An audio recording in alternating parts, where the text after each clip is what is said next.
So today we are working with the dyeing in 1760, or in the way of 1760. And what we've done to start off the process is you have to mordant the wool.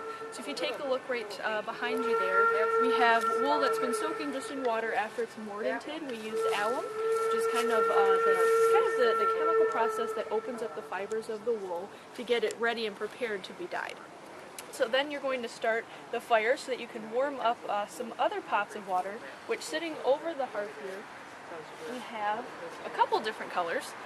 One comes from the plant, which is actually a root, which is madder root. You can see the darker orange there, that's been soaked overnight. And then the lighter color, we actually just put this skein of wool in, so you can kind of see the contrast between how long it really has to soak to get the deep color. In the center here, we have what's called Brazil wood. And Brazil wood, actually, when we first put it in, it started to turn like a pink color, almost like the scarf that I'm wearing. But the longer it sits, it's supposed to turn into a ruby red with a rust hue to it. And then in the third pot, we have what's called alkanet.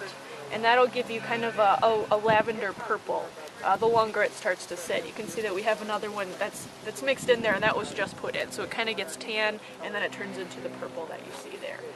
We also have some comfrey leaves. Comfrey is a plant that you'd be able to harvest in your garden, and it should be giving kind of a green color. I haven't actually seen it before, but that's what it's supposed to give you. And if you look right over there across from me, those are the dyes that we used yesterday. So right now we're basically working with the natural dyes, and what it is basically harvesting throughout the season and being able to boil that wool with what you've harvested. So we have henna all the way on the far left, various colors of the black walnut there. And then when you get to the side, we have what's called, a netto. It's kind of that macaroni and cheese orange color. And then you have right next to it various yellows, starting with tansy and then ending with the calendula, which is the lighter color. So later on today we'll be getting into what would have been imported, something like the cochineal, which is part of a beetle. When you think of British redcoats, it gives you that deep red. And then we have indigo as well. So I can show you which is almost like something, again, that you'd be able to purchase, and it would come in blocks, almost like chalk.